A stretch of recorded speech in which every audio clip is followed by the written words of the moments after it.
was elbow deep in a crate of donated medical supplies when my phone rang. Not the kind of ring you answer right away. I was in the middle of logging expired antibiotics for a rural health clinic in eastern Tennessee, and my hands were covered in bubble wrap dust.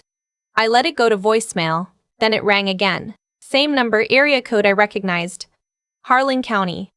That was where my Aunt Constance's lawyer worked. I pulled off my gloves and answered. Ms. Whitfield? His voice was careful, measured, the kind of tone people use when they've delivered bad news so many times it's become its own language. I'm calling about your Aunt Constance. She passed away Tuesday morning. Peaceful, in her sleep. He paused. And she left you something. I sat down on a crate.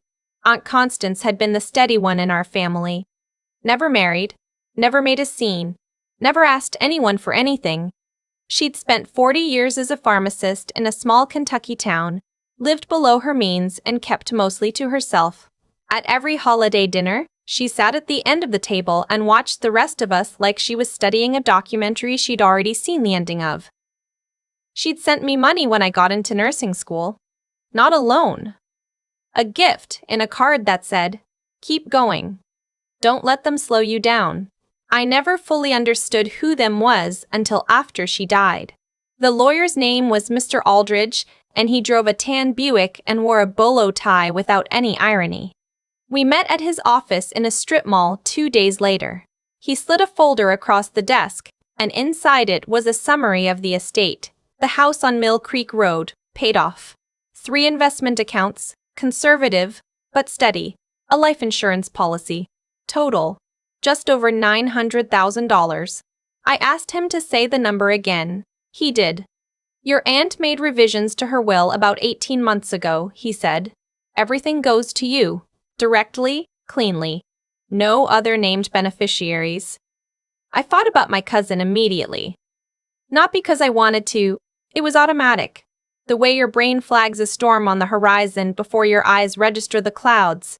My cousin and I grew up together. We spent summers at Aunt Constance's house, sleeping in the same room with the window fan rattling all night. She was 2 years older than me, louder than me, and from about age 12, she decided I was her competition in a race I never signed up for. When I got a scholarship, she told people I'd slept my way into it. When I graduated nursing school, she told our grandmother I'd cheated on my boards. When I got a position at a pediatric ICU in Nashville, she called it not a real hospital job to our aunts at Thanksgiving. I had never once retaliated. That was the thing. I'd spent 29 years being the person who just kept going. I told Mr. Aldridge I'd need a few days to process. He nodded like he'd seen that before too. On the drive home, I didn't cry. I just kept thinking about Aunt Constance at the end of that dinner table, watching all of us, already knowing who would protect what she'd built and who would try to pick it apart. I got back to my apartment in Nashville around 9 that night. I lived in a place I could barely afford because it was close to the hospital and I valued a short commute over square footage. I sat on my couch in my work scrubs and looked at the folder Mr. Aldrich had given me. Then, I did something I almost never do. I called my cousin. She picked up on the second ring, which meant she'd been waiting. I heard, she said, no greeting. No, I'm sorry for your loss. From who? I asked. Does it matter? A pause. So what happens now? With the house and everything? I told her I'd just gotten back from the lawyer and I wasn't ready to discuss it. She told me that was fine, but she'd been thinking she was between jobs and the house on Mill Creek was just sitting there, and maybe it made more sense for her to move in and manage the property while I was busy with work. She said this like it was generous, like she was offering me a favor. I told her I'd think about it and got off the phone as fast as I could. I didn't sleep much that night. By morning, I'd already called my bank to ask about asset protection, looked up estate attorneys in my area, and sent Mr. Aldridge an email asking when the official transfer could begin. Grief and strategy aren't opposites. Sometimes you do both at the same time. What I didn't anticipate was how fast word traveled. By that weekend, I'd heard from 3 different relatives I barely spoke to. An aunt who hadn't called me in 4 years wanted to know if I'd thought about the family and my plans. A second cousin texted me about a business idea he'd been developing. My cousin's mother, my mom's sister, left a voicemail that started with "sweetheart" and ended with something about how Aunt Constance would have wanted everyone to benefit. I didn't call any of them back. My cousin, though, she wasn't waiting for a call back. She drove up to Nashville on a Tuesday and showed up at my apartment building. I didn't buzz her in, so she texted me from the lobby. "Can we just talk? I'm not here to fight."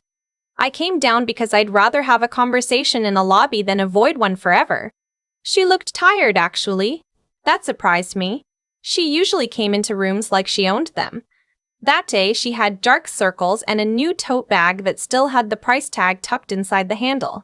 The kind of detail you notice when you're a nurse and you're trained to assess. "I'm not asking for the money," she said, which meant she was about to ask for the money. "I'm asking for a seat at the table." Aunt Constance raised both of us. I deserve to be part of decisions about what happens to what she left. "She left it to me," I said. That was her decision. Her expression shifted. Not rage, not yet, more like a gear clicking into place. "You always do this," she said. "You act like everything you have, you earned completely alone. Like no one ever helped you." "Aunt Constance helped me," I said. That's exactly why she left it to me. She left without slamming anything, which made me more nervous than if she had. People who leave quietly are still thinking. 3 weeks later, I had a new estate attorney. Her name was Vivian Okafor, and she was exactly the kind of person I needed. Sharp, practical, and completely unbothered by family drama. She'd heard worse. She reviewed the documents Mr. Aldrich had prepared, confirmed everything was sound, and started walking me through what came next. Liquid assets to a new account in my name only. The house needed to be assessed, maintenance evaluated, and I had to decide whether to keep it or sell. I drove to Harlan County on a Saturday to see it in person. The house on Mill Creek Road was smaller than I remembered from childhood. A white farmhouse with a covered porch, a vegetable garden that had gone dry, a wood stove you could see through the front window. It was immaculate inside. Aunt Constance had lived like someone who respected the space they occupied. Every drawer was labeled. The pantry was organized by category. On the refrigerator, a handwritten note: "Water the rosemary every 3 days." I stood in her kitchen for a long time. I wasn't thinking about the money. I was thinking about the money. I was thinking about how she'd lived. Quietly, purposefully, without requiring anyone's approval. She hadn't left me this because I was her favorite. She'd left it to me because she'd watched me long enough to know I wouldn't waste it. That's different from love. It's trust. And it hit harder. I drove back to Nashville that evening and called Vivian. "Start the transfer," I said. "And I want to talk about security measures for the property." What happened over the next 2 weeks I can only describe as a coordinated campaign, except that implies more organization than my cousin probably had. It was more like a flood, unplanned but forceful, finding every crack. She started calling my mother, framing things as concern. "I'm worried about her. She's making decisions too fast. She won't let anyone help her." My mother, who means well, but has always been susceptible to whoever talked to her last, started calling me every other day with gentle suggestions that maybe I should slow down and include the family. My cousin also reached out to my workplace. This part I didn't find out about until later. She called the main hospital number asking for me, and when she couldn't get through directly, she'd spoken to someone at the front desk and described herself as a family member with a medical concern, which technically could mean anything, but in context was clearly an attempt to find out my schedule. Then she showed up at Aunt Constance's house.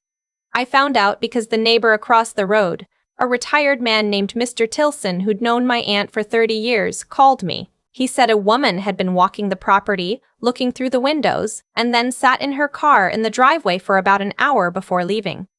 He'd gotten her license plate. I called Vivian the next morning. She wasn't surprised. "This kind of escalation is more common than people think," she said. "People hear a number and they lose perspective." We filed for an official no trespass order on the Mill Creek property. Vivian also drafted a cease and desist letter regarding any further contact with my employer. Both went out certified mail.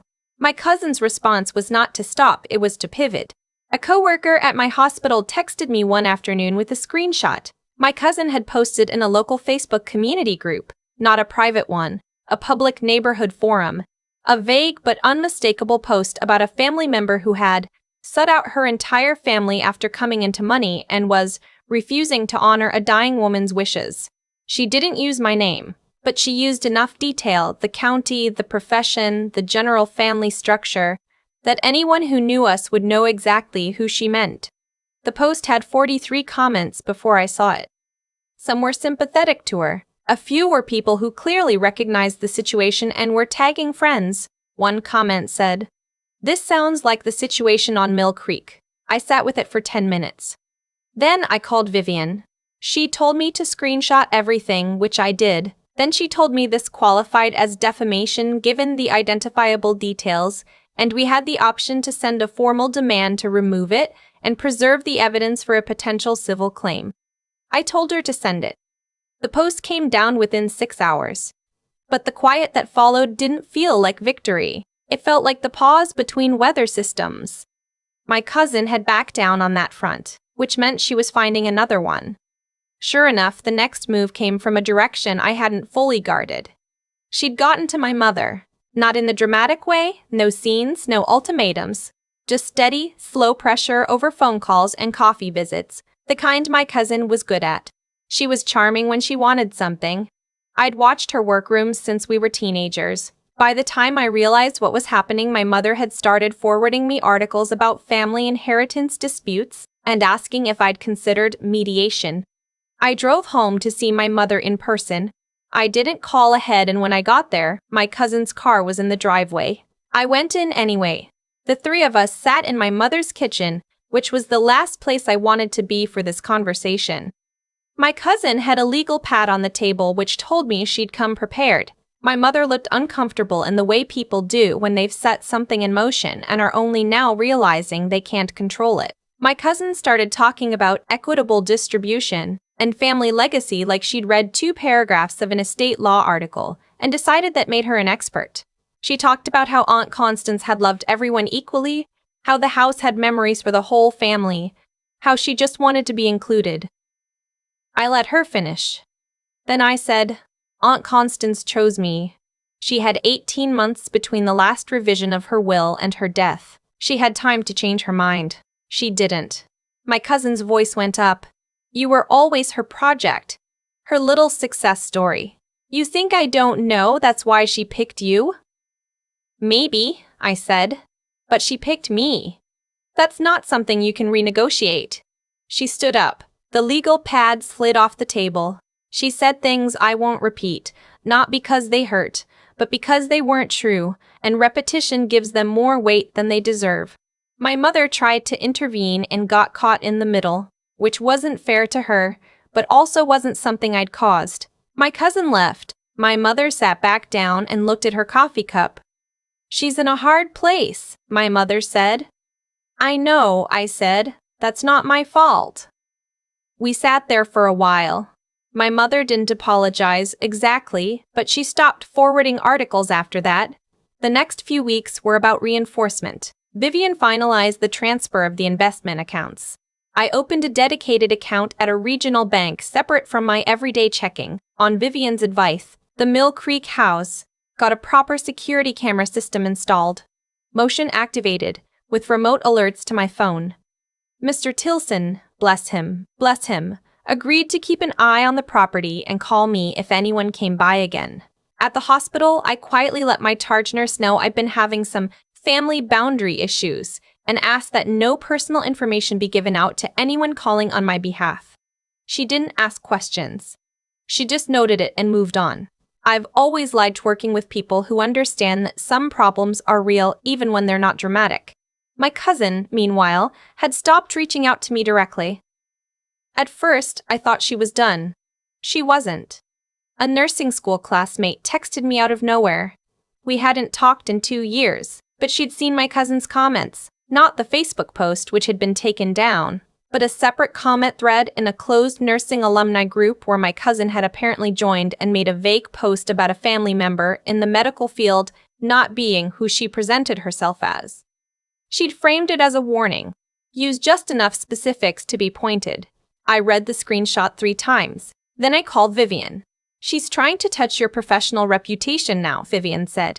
That changes the level of response. We filed a formal complaint with the platform and documented the attempt. My classmates submitted a statement. Vivian began preparing what she called a comprehensive civil package. Defamation, harassment, intentional interference. She said we weren't filing yet, but I'd want everything ready. What's the goal here? She asked me. Are we trying to stop her or are we trying to hold her accountable? I thought about it. Both, I said, but in that order. We sent a second cease and desist, this one broader. It covered any public or semi-public statements about me, direct or indirect, and any contact with my professional networks. Vivian's language was precise and unemotional, which made it more effective than anything angry would have been. My cousin went silent after that.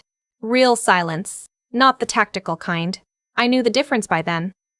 About a month later, a cousin on the other side of the family, someone neutral who I actually liked, told me she'd heard that my cousin had applied for a personal loan using the Mill Creek property as an asset.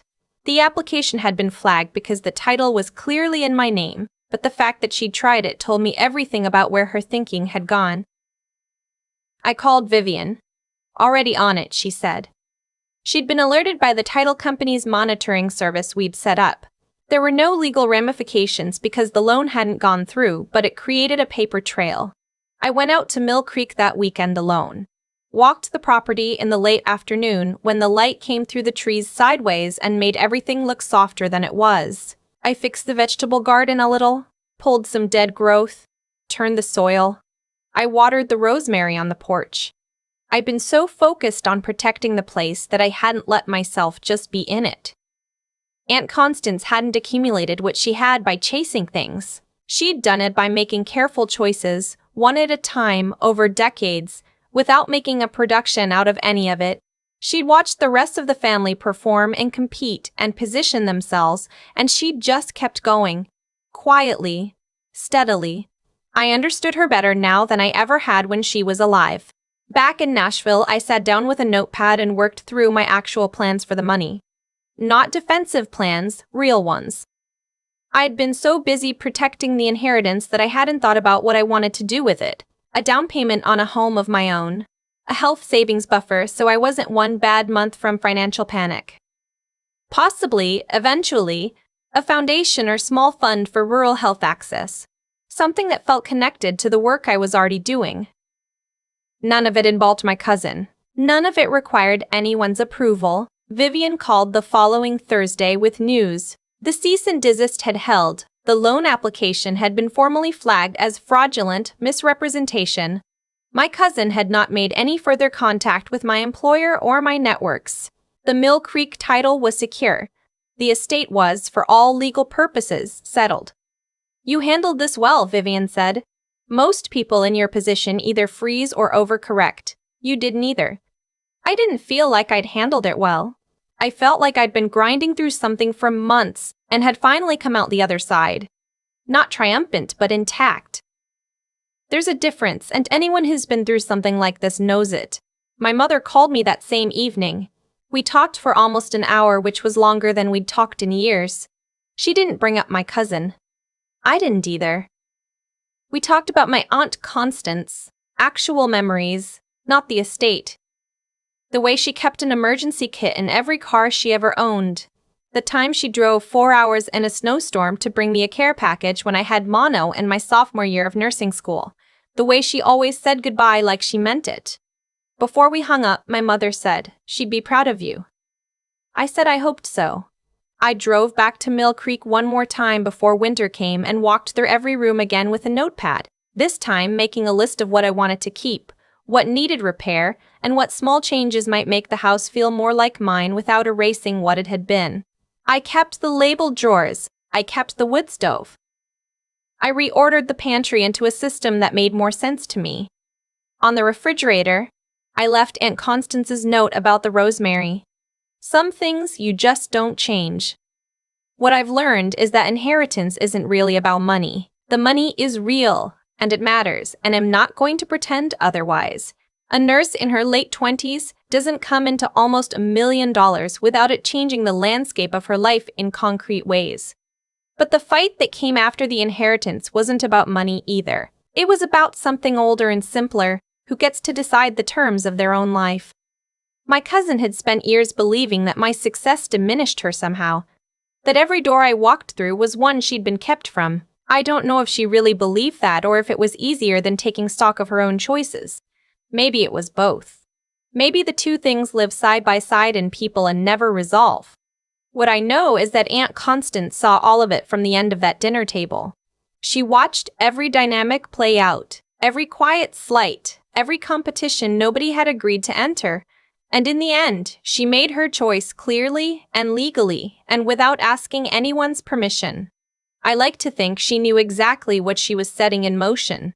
And I like to think she trusted me to handle it. I did. Not gracefully, not without cost, and not without nights where I stared at the ceiling wondering if the whole thing was worth the fight. But I held the line. I protected what she'd built. I didn't become someone I wouldn't recognize. That turned out to be the part that mattered most. I've thought a lot about what my Aunt Constance actually gave me.